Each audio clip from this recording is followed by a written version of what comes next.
Three, two, one. What is happening, guys? This is Logan Robinson from NoleGameDay.com. We are here on this not so fun Saturday evening. Once again, Florida State is going to go 0-4 winless before heading into October, or while heading into October. Florida State falls to Louisville 31-23. Florida State had a last 2-minute chance there. Milton goes deep for Parchment. Louisville picks it off. Parchment talked about it after the game that, he came to Florida State to make those plays, and he's got to get better with that. So with me this evening, we'll talk about this. Nate Greer, our lead recruiting insider, and then Dustin Lewis, our lead writer and editor. D-Lou and I were at the game, got all the stats for you guys. Nate, good evening. How are we feeling? How was the TV broadcast? No, the TV broadcast was awful. The announcers were terrible. The first half sucked, and Florida State's 0-4 for the first time since 1974. So I'm doing stellar. Those are some good thoughts, Nate. Yeah, definitely looking back at that first half, it was pretty embarrassing for Florida State. Going down 31-7, then you get on the board towards the end of the half with that McKenzie Milton 2-minute drive. You come out in the third quarter, get that touchdown. Suddenly you're like, all right, it's 31-20. Looks like maybe Florida State can battle back here. And then, the rest of that game, it just felt like the offense couldn't really get a ton going. You had the missed field goal from Fitzgerald. But I thought there were some positives to take away from the defense's performance, because it's been a minute since we've seen them play a half like that. And I'm sure that's going to do, probably have a big impact on their confidence kind of moving forward. Yeah, I'm not, we talked about this on the Mark Rogers podcast. We're not sitting here celebrating moral victories, but the fact that the defense played so much better in the second half, they came out, they made adjustments, so that was good to see. It just comes, as bad as the defense played in the first half, Florida State had a chance to win that game, several chances to win the game actually, and it just comes down to Florida State doesn't have the players to be consistently great on offense. They don't have the guys outside in order to make a 31-7 comeback or whatever it is to air it out in the passing game. They did an awesome job running the ball, but it came down to a certain amount of possessions left, and there we are. So Florida State had a lot of opportunities to make that game. How did Auburn? I'm sorry, Auburn came back and won. Man, sorry. But anyways, Florida State had a lot of opportunities to come back and at least tie it or take the lead. The defense did their part in the second half. The offense, they just couldn't put it together. So here we are, 0-4. Yeah, and that's what stinks. I think there's definitely, like you mentioned, Nate, there's positives, and the adjustments on the defensive side was huge, because I was thinking, ooh, Lordy, that many points after the first half, is this team going to kind of just give up on itself? Is it going to put its head down? No, the defense and the coaching staff made adjustments, and they were able to hold, Louisville, and they were strict on, I think, what Brownlee talked about in his post-game interview, that in the start of their games, there's just a lot of too much miscommunication. And we see that all the time. Easy throws for quarterbacks out to the flats. I mean, that was just daggers. I mean, nonstop throughout the game. And, you've got coverage slip-ups, and then you got a wide open wide receiver down the field to start off the game. Just a lot of miscommunication that's got to be fixed, and it's nice to see a turnaround in the second half where adjustments are made there. Not to refer again to the podcast, but Steve and I talked about this. My point was, we're in game 4. At what point is the excuse of miscommunication, when does that go away? I know they're running different sets. They ran more zone, this game. But at what point does miscommunication go away? And it just comes down to the fact that the guys got to make plays. You're a month into the season, you're 4 games in, you have fall camp. At one point, does the communication get fixed? And there's one thing that when I do the rewatch, I want to watch early in the game, Renardo Green had made a stop, and he was yelling at the sideline about he's pointing at something. So is it that they're not getting the play calls in? Is it that different players are reading different things? I don't know, but we're 4 games in. The miscommunications got to at some point stop, and we got to figure it out. Yeah, I noticed the same kind of thing with Kalen Deloach. It was either sometime in the second or third quarter. He was just screaming at the sideline and pointing at something in the defense. And like you said, Nate, I don't know, if it was a play call or whatnot, but this defense, they're definitely still having miscommunications. You look back to, I think it was the wheel route that Malik Cunningham threw, and maybe the third quarter they got a wide open running back out in the flat that ended up getting 20 or 30 yards and getting into Florida State territory. So I mean, man, the passing defense continues to plague the overall play of this unit. Really, in my opinion, the first two, or on that first drive, there was 2 plays that kind of set the tone. You had 3rd and 9 with a chance to get Louisville off the field on the opening possession. Jarvis Brownlee gives up a wide open reception over the middle. On the next play, I mean, Miko Dotson just simply gets burned for a 59-yard touchdown, and it's 7-0 Louisville in a minute and 13 seconds, I think it was. And, from there, you kind of felt like how this one was going to go. Yeah, and that's the part that really stinks. Florida State's defensive line, I thought Cooper had a good game. Jermaine is Jermaine. Keir had a good game. But really that DB room, really on third downs, Florida State is terrible on third downs. It's continuous. It feels like it's been that way for multiple defensive coordinators. But, it's still in that first half, it was brutal. Still have been the second half, but the first half, it was deadly. And that's how you lose the game. I mean, it's kind of obvious and corny, but that's how you lose the game. You just can't stop those third downs. And it's really to the flats. I mean, it was continuous. They were eating up Brownlee along with Travis J on those easy out.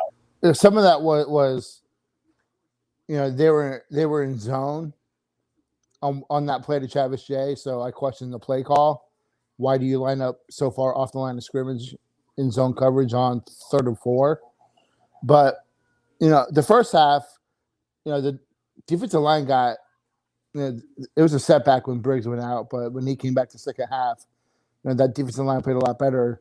But whenever Louisville needed something, they picked on the linebackers or they went underneath. And it's hard to run zone when you don't have linebackers who can cover, when you have a couple questions at safety. But, the linebackers continue to be the issue and who these coaches are going after.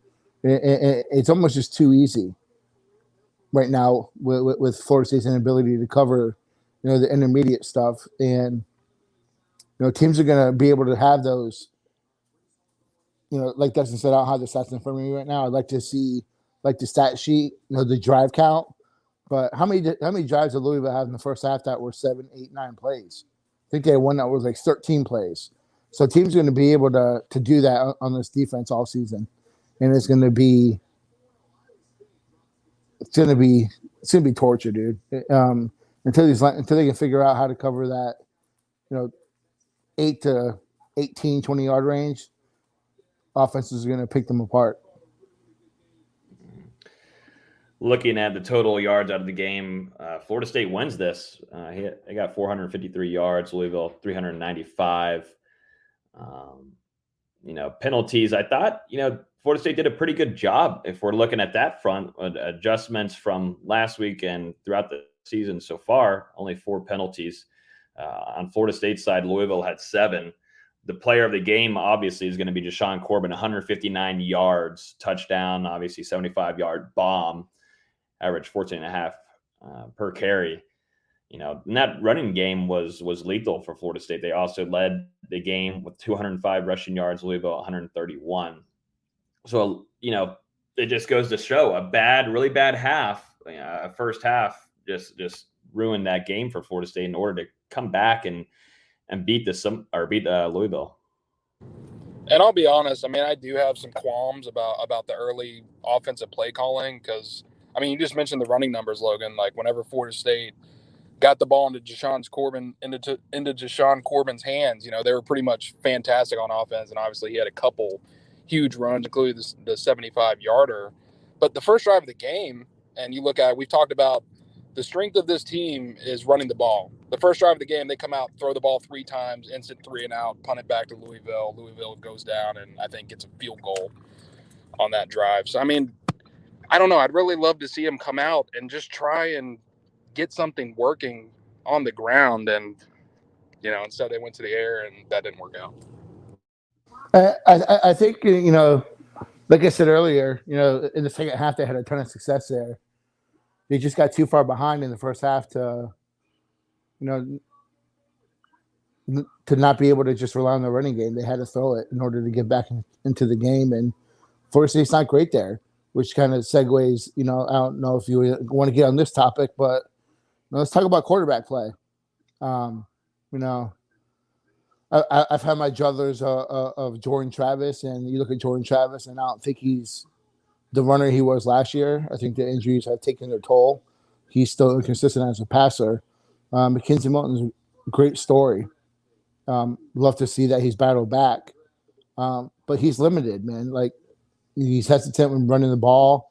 I think he's lost all the velocity he had just with the injury. He short-armed quite a few throws. Is it time to go to Chubba Purdy? Or is Chubba ready to be a full-time starter if you force him in there? Do you stunt his growth? So I think Florida State's got a little bit of a decision to make there because, they're sitting 0-4. If Purdy's even half ready, I think you got to go with him and just, take your lumps. I don't know what you guys think. Yeah, I mean, the whole reason that Mackenzie Milton was brought into this program was to provide success for Florida State this season. He's not going to be around after this year. And guys like Jordan Travis, Chubba Purdy, Tate Rodemaker are. And, 0-4, you're teetering towards a point where, this thing is almost completely lost. And, to get something positive out of it would be to start developing the guys that are going to be contributing to your program for years to come. And that's something that we've hoped Chubba Purdy was going to do ever since he signed with Florida State. So, yeah, you're sitting at 0-4. You're going against the Syracuse team. I think if you drop to 0-5 next week, it's time to go full youth movement, start getting these guys ready because, there's not going to be a lot to play for. We've seen. Sorry, Logan. Let's not forget that this is a hand-picked guy from Norvell. This is who he chose in that class, who he flipped late from Louisville. So, at some point, you got to let him out and run and see what you got from him. Yeah, no, we've been able to see him at practice, and I thought he looks good. And Norvell mentioned on him during after the practice on Tuesday, at least, that he still has those freshman mistakes, and that's understandable. But I'd like to see those mistakes. Let's see him in the game. Let him get that experience. We know we've had a little bit of it last year, but like y'all said, if it goes down to 0-5, it's over. It's kind of already feels that way. Definitely for Florida State fans, it definitely feels that way. But for a youth movement to come in and give Chubba Purdy a chance there, I think is good because you don't know. Jordan Travis, I think, is almost like a one-trick pony a little bit. You don't know what you're going to get throwing sometimes. What you're going to get, though, running the ball. Depends, too, on the play calling. Let's be honest about that, too. But, that offense is hindered with him not able to, be a great passer or a good passer. And then Milton, too. And like Nate mentioned, the velocity just doesn't have that kind of thing that he had at UCF, and that's understandable. The guy went through one of the most catastrophic leg injuries we've seen in a quarterback in college football with his leg. So I think Purdy's looked nice in practice. I'm interested to see if Norvell, Dillingham want to give him a shot moving forward. Next game is going to be Syracuse at home, and we'll see. I think there was still some chances. I think the one thing that you get with Milton that I think Norvell really likes is that he's smart with the ball, and you're not going to see a lot of silly kind of, mistakes with coming from an experienced guy. He's not going to throw these silly throws. I think he left a lot of yards on the field when he's running, scrambling. Like whether he on one of the, I think it was third quarter, where he could have ran straight forward for the first down and he cut it outside, and ended up 3 yards short, or he got tackled by the grass monster. Man,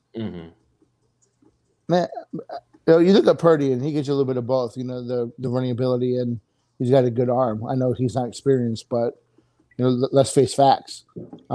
This team is 0-4, and you can forget about a bowl game. They had to finish 6-2 to finish the season, and that's not happening. Yeah. Well, speaking further on Purdy, I'm just like, what better opportunity than now than to go ahead and let him come out and take his lumps? Because obviously, there's going to be some growth that we want to see from him.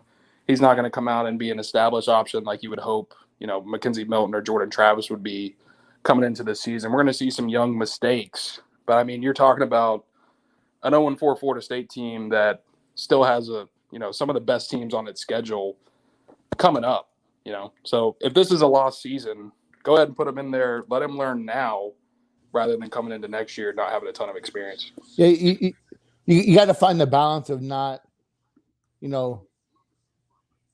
hindering his development, but you also have to, at some point, see what you got, especially with AJ Duffy coming in. I think we know what we have with Travis. I think we kind of feel we know what we have with Tate Rodemaker. So give him a shot and see what happens. That's where I'm at. I think Purdy too. He's quick, fast, and he'd be able to give you those first downs. I don't even think first downs. I think he can make some big gains with his legs. He's fit, fast. Definitely when he's on his rollout, he's quick, and he's looking always to make a throw. He doesn't want to run the ball, and that's kind of the difference with maybe you're hindered with first Milton, maybe not fully there with his leg. That's number one. Then Jordan Travis, he's already has it in his mind to kind of maybe run or so. Trevor Purdy is a mix of both. Milton's he's going to look for a target down the field. We'll see if Mike Norvell and the staff and Dillingham want to give Purdy a chance moving forward. But what are y'all's last thoughts? Florida State's now 0-4 on the season. I don't know. I personally don't. I don't think anybody expected this too much. I don't think we expected the start of this. But Florida State's going to face Syracuse up next at home. And, what is y'all's first initial feelings about that game? Because you got another home game. It's Syracuse, nothing special. But, I think in my opinion, adjustments were made. And I think that's a kind of a curve that I think is going to help Florida State this upcoming weekend in a big way.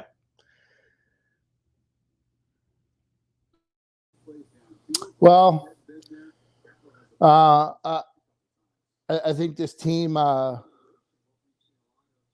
don't know what to think, man. To be honest with you, my instant reaction is that this program's in some trouble in terms of this season, but you see some improvements here and there along the defensive line. You see some improvements with the offensive line. You see, a game where they finally have not a lot of self-inflicted wounds, a little bit of more situational smartness overall.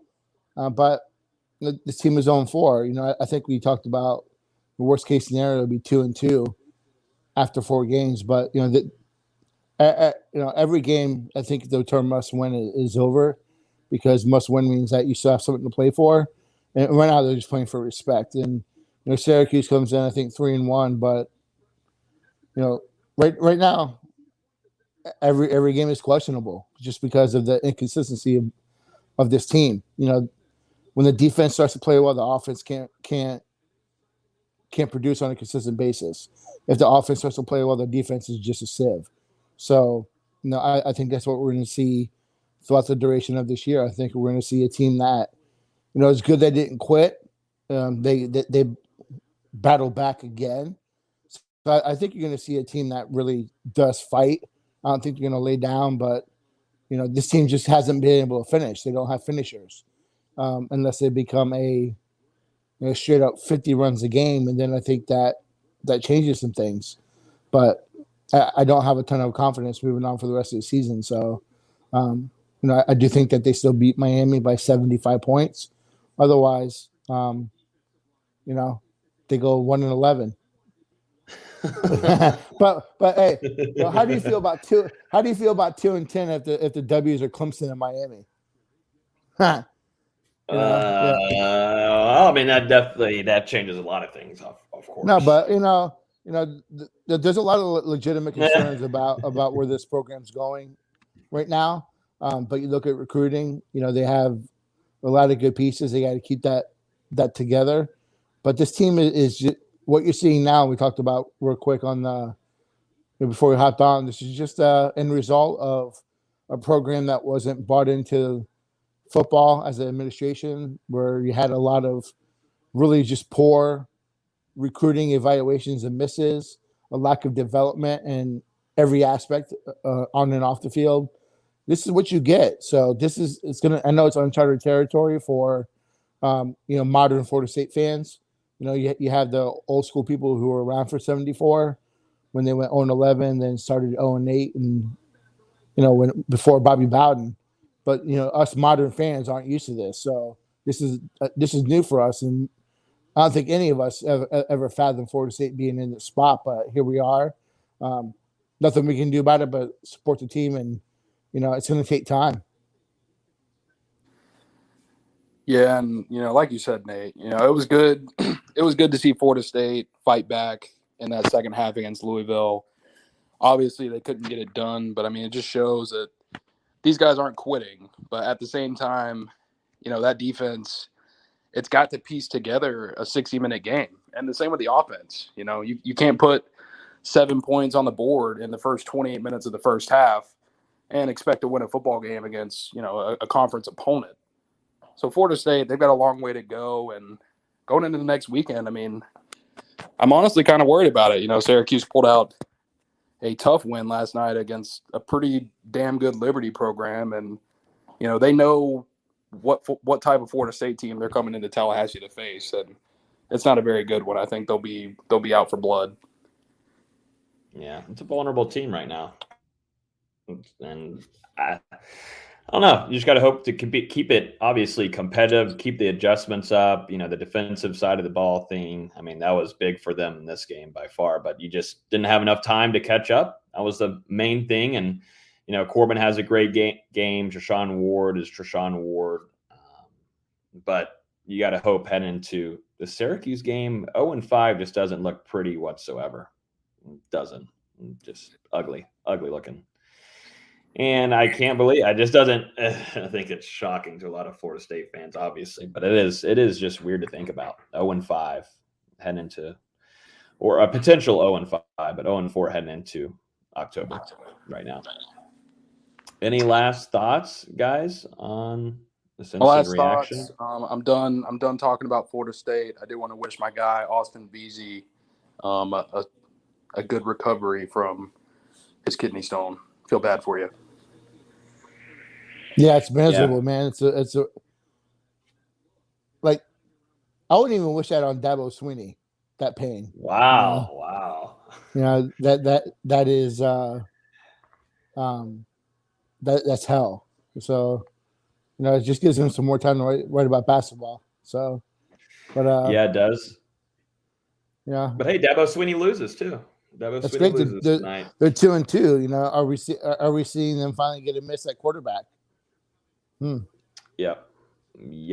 Love to see it. So can't score like they used to. That's for sure. Nope. And Jimbo loses, for all the fans in the comments that aren't fans of Jimbo. Jimbo lost also today. It would have been nice if Florida State came away with the win here. It'd be nice for the fans. They'd have a great Saturday night to celebrate. Yeah, they would be tied with Clemson in conference at 1-1. ACC could be up in competition. Oh God, we got to go now. But yeah, thanks everybody for listening. This was an instant reaction. We'll be live on Wednesday night at 8:30 p.m. We might have a guest too, so keep an eye out for that. But Wednesday night, 8:30. If you're on YouTube right now, I definitely appreciate it if you hit the like button. I know we have a few people that always hit the dislike button because FSU lost, but at least support us. Just hit the like button. Definitely appreciate it. Hit that subscribe button if on whatever podcast platform you're listening to right now. We got a lot of articles out right now at noelgamebay.com. Go check that out. Tons of content there. But other than that, we'll see you in the Discord, patreon.com/NoGameDay. And y'all have a great rest of y'all's weekend, and go Steelers.